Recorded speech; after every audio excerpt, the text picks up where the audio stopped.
बहुत समय पहले राजगढ़ राज्य अपनी समृद्धि और वैभव के लिए दूर दूर तक प्रसिद्ध था। वहीं राजमहल की दीवारों के भीतर रहती थी राजकुमारी राजनंदिनी, सुंदर, विदुषी और विद्रोही स्वभाव की। महल की ऊंची दीवारों के बाहर उसी नगर में रहता था वीर, एक गरीब लेकिन साहसी युवक जो औषधीय पौधे और लकड़ी बेचकर अपने बूढ़े माता पिता का पेट पालता था। एक दिन राजनंदिनी अपने रथ से महल के बाहर जंगल की ओर औषधि खोजने निकली। वहीं उसकी मुलाकात वीर से हुई। वो पहली मुलाकात थी, पर दिलों ने एक दूसरे को पहचान लिया। धीरे धीरे दोनों के बीच निर्मल प्रेम का अंकुर फूटा। राजनंदिनी का हृदय महलों की ऊंचाइयों से उतरकर उस सादे युवक में बस गया। पर जब ये बात महल तक पहुंची, राजा क्रोधित हो उठा। राजघराने की बेटी किसी सामान्य व्यक्ति से विवाह करेगी? यह राज्य की मर्यादा के खिलाफ है। राजनंदिनी ने कहा, पिता, मर्यादा की नहीं, मैं प्रेम की बेटी हूं और प्रेम का वचन मैं तोड़ नहीं सकती। राजा ने उसे बंदी बना दिया। पर उसी रात राजनंदिनी अपने बंधन तोड़कर निकली और चांदनी रात में वीर का हाथ पकड़कर महल से भाग गई। दोनों घने जंगलों के बीच पहुंचे, जहां उन्होंने लकड़ियों और मिट्टी से एक छोटी कुटिया बनाई। दिन भर मेहनत, रात को दिए की लौ में बातें। उनका जीवन छोटा था, पर उसमें संसार की सबसे बड़ी पूंजी थी, प्यार। कभी वीर लकड़ी काटता तो राजनंदिनी हंसते हुए फूलों की माला बनाती। पेड़ों के बीच गूंजती थी उनकी हंसी, जैसे प्रकृति भी उनके प्रेम में शामिल हो। एक दिन दोनों लकड़ी बटोरते बटोरते जंगल के गहरे हिस्से में पहुंच गए, जहां एक साधु गहन तपस्या में लीन था। वीर ने अनजाने में पास रखे घड़े से पानी उठाया, पर वह पानी गलती से साधु पर छलक गया। साधु की आंखें विस्मय खुली। अरे पापी, तप भंग करने का दुष्कर्म किया तूने। जा, तेरा चेहरा बंदर का हो जाए। अगले ही क्षण वीर का चेहरा विकृत होकर बंदर का मुख बन गया। राजनंदिनी भयभीत होकर चिल्लाई, नहीं, ये मेरे पति हैं, इनका अपराध नहीं था, कृपा करें। पर साधु बोला, प्रेमी अपने कर्म का फल स्वयं भोगते हैं, पर याद रखो, जब तुम्हारा पश्चाताप सच्चा होगा तब मुक्ति मिलेगी। वीर और राजनंदिनी ने उस दिन बहुत रोया, फिर भी दोनों ने एक दूसरे का साथ नहीं छोड़ा। प्यार अब परीक्षा बन चुका था। 2 वर्ष बीत गए। एक तूफानी रात, बिजली कड़की और हवा में गंधक की गंध फैली। अचानक एक भीषण राक्षस प्रकट हुआ।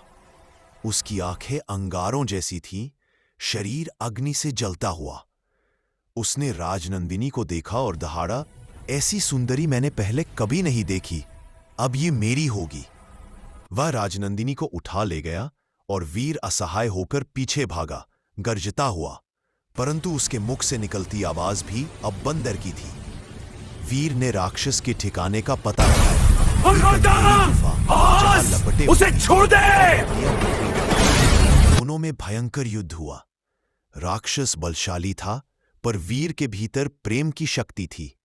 युद्ध के बीच वीर के हाथ एक पुराना तांबे का डिब्बा लगा।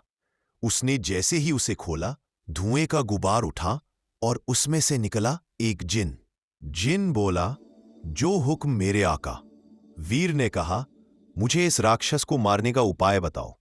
जिन बोला, इस राक्षस का जीवन एक तोते के अंदर छिपा है, जो उसकी राक्षसी दाई के पास है। जब तक वह तोता जीवित है, राक्षस अमर रहेगा। तोते की मौत, राक्षस का अंत। वीर और जिन रात के अंधेरे में उस दाई के घर पहुंचे। वो दाई एक बूढ़ी जादूगरनी थी, जो एक पिंजरे में हरा तोता रखे थी और मंत्र जप रही थी। जिन ने जादू से तूफान खड़ा किया। वीर ने झपट्टा मारा और तोते की गर्दन मरोड़ दी। उसी पल राक्षस की गर्जना गूंजी और उसका विशाल शरीर राख में बदल गया। राजनंदिनी मुक्त हो गई। राजनंदिनी ने वीर को गले लगाया। दोनों की आंखों से खुशी और दुख के आंसू साथ बह निकले। जिन बोला, और कोई हुक्म मेरे आका? वीर ने कहा, बस एक, मेरा चेहरा जो इस श्राप से बंदर का बन गया है, उसे फिर से मानव बना दो। जिन ने कहा, यह शक्ति मेरे बस की नहीं, केवल वही साधु तुझे मुक्त कर सकते हैं। दोनों साधु के पास पहुंचे। वीर ने उनके चरणों में सिर झुका दिया। भगवान, मुझसे अनजाने में भूल हुई थी, कृपया मुझे क्षमा करें। साधु के चेहरे पर कोमल मुस्कान आई। उन्होंने कहा, जब पश्चाताप सच्चा हो तब पाप भी क्षमा योग्य बन जाता है। साधु ने मंत्र जपा और पल भर में वीर का चेहरा फिर से मानव रूप में लौट आया। राजनंदिनी की आंखों में आंसू थे, पर इस बार वो आंसू सुख के थे। अमर प्रेम दोनों अपनी कुटिया लौट आए। जहां कभी आंसू थे वहां अब हंसी थी। पेड़ फूलों से लदे थे, हवा में शांति थी। वीर ने राजनंदिनी का हाथ थामकर कहा, प्रेम वो दीपक है जो सबसे गहरे अंधकार में भी जलता रहता है। और आसमान से हल्की वर्षा हुई, जैसे स्वयं ईश्वर ने उस प्रेम को आशीर्वाद दिया हो।